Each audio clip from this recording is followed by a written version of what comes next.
घर ठीक से ही चल रहा था। मतलब अब सास और बहू दोनों कमा रही थी, खुद की जिंदगी जी रही थी, मिलजुल कर रह रही थी। लेकिन कहते हैं ना, दुख के दिन नहीं टिके तो सुख के दिन कैसे। अरे मंगलू, कहाँ है? कितने दिनों से गाँव नहीं आया माँ की खोज खबर लेने। तभी मीना आ जाती है। अरे दादी साहब, कैसे आना हुआ? बताया नहीं, हम स्टेशन आ जाते। ये बोलते हुए मीना अपनी दादी सास की पैर छूने के लिए झुकती है कि दादी सास जोर की लात मारती है। नहीं आई, कैसे आना हुआ? मेरे पति का मकान है ये, और तेरे बाप ने क्या दिया जो तू पूछ रही है? और ये क्या पहना है? न साड़ी न सर पर पल्लू, बात बात पर जबान खुलती है। दादी सास बोलना रोक ही नहीं रही थी। मीना को गुस्सा आने ही वाला होता है कि उसकी सास आ जाती है। क्या बात है मीना, कौन चिल्ला रहा है? मैं हूँ मंगलू की दुल्हन। बहुत चपर चपर कर रही है ये मीना बहू, इसकी जुबान पर लगाम लगवा ले। मम्मी जी, मेरी बहू है, घोड़ा थोड़ी ना है जो लगाम लगवा दूं। तभी वहाँ मंगलू यानी कि मीना का ससुर आ जाता है और मीना की सास को एक जोर का तमाचा लगा देता है। वाह, जुम्मा 2 दिन हुए नहीं कमाना शुरू किया, मेरी माँ के सामने होशियार बन रही है। मैंने बुलाया है माँ को, ये रहेंगी तो कम से कम इस घर की औरतें औकात में रहेगी। अरे जब से कमा रही है सर पर चढ़कर नाच रही है। चिंता न कर मंगलू, मैं आ गई हूँ ना, दोनों को लाइन में लगा कर रखूंगी।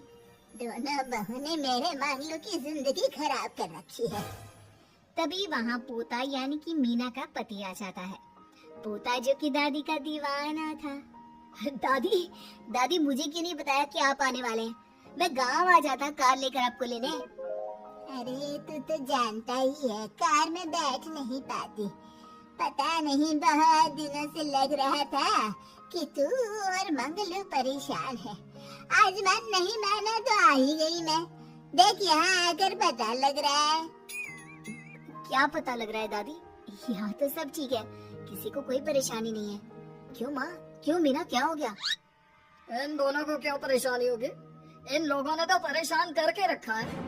माँ और मीना के बारे में कैसी बात कर रहे हैं पापा? क्या हो जाता है आपको रह रह कर? तू तो खाना बना बना कर बेशर्म हो गया है, लेकिन मैं नहीं। मेरी माँ आ गई है अब इस घर में। अब यहाँ सब वैसे ही रहेंगे जैसा मैं चाहता हूँ। देख मंगलू, तेरी बहू काम करती है तो मुझे कोई लेना देना नहीं है, लेकिन मेरी बहू कोई दर्जी का काम नहीं करेगी, साफ साफ बोल रही है। लेकिन दादी साहब, वो तो बहुत अच्छा बुटीक चला रही हैं।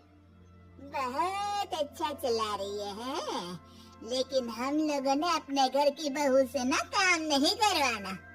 अरे इसके बाप को शादी के वक्त ही बोल दिया था। और इसके बाप जिन्होंने दहेज में एक साइकिल दी थी ना, किसे हाथ जोड़कर कह रहा था, मेरी बेटी आपके घर आ गई, इससे सौभाग्य कुछ नहीं। अब देखो इसकी बेटी बहू आ जाने के बाद सर पर चढ़ रही है मेरे मंगलू के। मीना जो कि सास की बुराई सुनकर परेशान हो जाती है। दादी सा छोटा मुंह बड़ी बात। लेकिन क्या पिताजी ने आपको बताया नहीं? सासू माँ ने अपने पैसे से ससुर जी के जन्मदिन में कार दी थी। ससुर जी इतने साल से स्कूटर से जाते थे, अब कार से जाते हैं। क्यों ससुर जी, बताया नहीं आपने? क्यों रे मंगलू, कार ले ली तूने? मुझे तो तू पैसे भी नहीं भेज रहा। 2 महीने से कैसे कैसे दिन काट रही थी और तू यहाँ कार से घूम रहा है। आप भी सासू माँ को अपने बैंक अकाउंट की डिटेल दे दीजिए दादी सा, वो डाल दिया करेंगी पैसे आपके अकाउंट में। क्यों सासू माँ? मंगलू यानी कि मीना का ससुर, जिसने अपनी माँ को गांव से सिर्फ अपनी बीवी को लगाम लगाने के लिए बुलाया था, ये सब देखकर जोर से चिल्लाता है।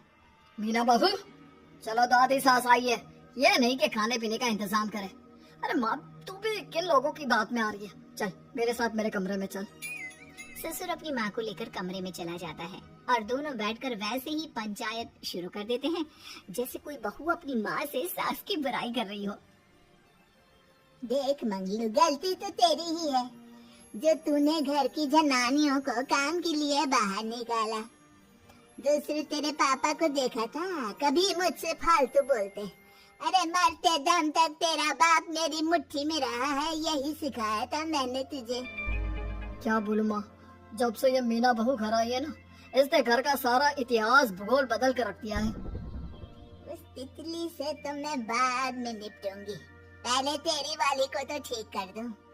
अरे बहू क्या आ गई, खुद को टाटा अंबानी समझने लगी है। माँ देख, जो भी हो, इस बात को याद रखना कि हमारे घर की परंपरा क्या है। औरतों का औकात में रहना जरूरी है। अरे बहू के साथ मिलकर माँ ये बात उड़ती रहती है। बेटा देख, गलती तो तेरी भी है, क्यों तूने इसे काम करने की छूट दी। मारना भी कम कर दिया है तूने इसे, वरना पहले आती थी तो बहू का कोई ना कोई हिस्सा सूजा हुआ या काला ही दिखता था। देखकर तसल्ली मिलती थी कि तूने कंट्रोल कर रखा है। इस बार तो काला और सूजा छोड़ अच्छी खासी चमकती दिख रही है ये। अब क्या बताऊं माँ, गलती तो हो गई है। हाँ, वो कार देखकर पिघल गया होगा ना तू। अरे बेटा, औरतों को मुट्ठी में रखा कर, शान की साइकिल ज्यादा अच्छी कुत्ता बनकर कार चलाने से, समझा। मीना का ससुर अपनी माँ की बात को सुन रहा था। बस माँ, जो गलती हो गई मिट्टी डाल उस पर। बस तू ना घर पहले जैसा करके जाना। ये सब ना बहू का किया धरा है, समझी। मतलब बहू को ठीक करना है तो बहू को लगाम लगाना होगा, ठीक है। दोनों माँ बेटा बातें करके सो जाते हैं। सोने के बाद अगली सुबह मंगलू की बीवी यानी कि मीना की सास, माँ जी उठिए, ये लीजिए गर्म पानी और ये दादुन। चलिए तो याद रहा तुझे, वरना मैंने तो सोचा था कि बहू के चक्कर में पागल ही हो गई होगी बिल्कुल। अरे बहू के चक्कर में पागल होने का क्या मतलब होता है माँ जी, उसने मुझे मेरे पैरों पर खड़ा होना सिखाया है। मैं तो कहती हूँ उसके जैसी मेरी बेटी होती ना तो शायद मैं बहुत पहले जीवन का मतलब समझ चुकी होती। तो दादी सास को समझ में आ जाता है कि सारा मामला मीना पर जाकर ही ठीक होगा। वो सोच लेती है कि अपनी बहू को छोड़कर पहले मीना को सही करना है। फिर अगले रोज, अरे मेरे पोते के पास तो मेरे पास बैठने का वक्त भी नहीं है? अरे कैसी बात करती है दादी, तेरे लिए तो मैं नौकरी भी छोड़ दूं। नौकरी नहीं, तू ना बीवी छोड़ दे, खुश हो जाऊंगी मैं। नीरज हैरान हो जाता है कि उसने तो मजाक किया था। दादी ये क्या बोल रही है?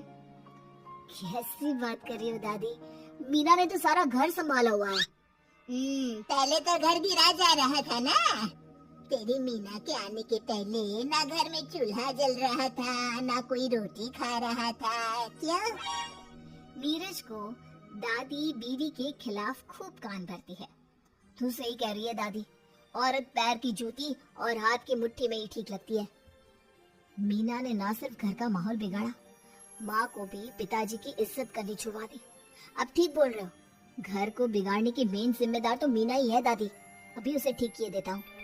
तभी वहाँ पिता भी आ जाता है। देख बेटा, तो रोटी कम खाना मंजूर, लेकिन इन औरतों के आगे झुकना मंजूर नहीं। तेरी दादी ने घर की परंपरा बना कर रखी, मजाल कि मेरा बाप मेरी माँ के सामने कुछ कह लेता। पर पापा एक बात पूछनी थी। रहने बेटा, तू ना कंफ्यूज है जीवन में, तू ना कंट्रोल कर पाएगा अपनी जनानी को। मंगलू, मेरी तो टिकट ही करा दे गाँव की। तुम लोगों के घर तो मर्दों की कोई इज्जत ही ना है, और ये मेरे घर की परंपरा ना है। मैं चली। अरे ना ना दादी, मैं तो बस देख अब मैं कैसे कंट्रोल करता हूँ इसे कल। फिर अगले रोज मीना ऑफिस के लिए तैयार हो रही थी कि देख मीना, आज मेरे दफ्तर से कुछ लोग खाने के लिए आ रहे हैं, तो शाम के खाने में। लेकिन आज तो मेरी मीटिंग है, फिर घर आने में मुझे देर हो जाएगी। तो मैं क्या करूँ? बोला ना शाम को खाना बनाना है तो बनाना है, समझी। मीना को पति की बात अजीब लगती है, पर वो दादी सास के सामने कोई भी ड्रामा क्रिएट करना नहीं चाहती थी। ठीक है, मैं शाम को जल्दी आ जाऊंगी। अच्छा क्या खाना है प्लीज जल्दी से बता दीजिए। पर बेटा तू तो।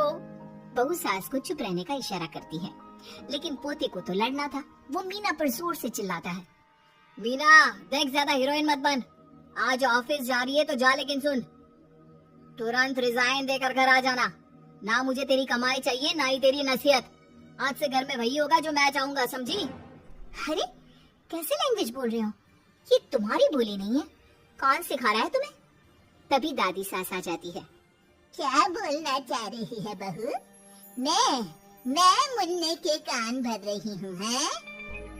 हाँ, मुझे तो यही लग रहा है, वरना हम लोगों का घर अच्छे से चल रहा था, सभी मिलजुल कर एक दूसरे को इज्जत देकर रह रहे थे। लेकिन अब तभी मीना को उसका पति जोर से डांटता है। सास बेटी बहू की लड़ाई को बर्दाश्त नहीं कर पाती। देख नीरज, बहू को डांटना या फिर बहू के साथ गलत व्यवहार, ये सब मुझसे बर्दाश्त नहीं होगा। वाह रे वाह, सारी जिंदगी जो पति की डांट और मार खाती रही, अब बहू को थोड़ी सी डांट क्या पड़ी, गुस्सा आ गया। हाँ माँ, क्या हो गया? मैंने तो मीना को कहा कि देख नीरज, मेरी बहू को कुछ नहीं कहेगा तू। ये माँ ही होती है जो अपने बेटे को औरतों की इज्जत करना सिखाती है, लेकिन कोई औरत अपने बेटे से बहू को मारना या डांटना सिखाए तो ये शर्म की बात है।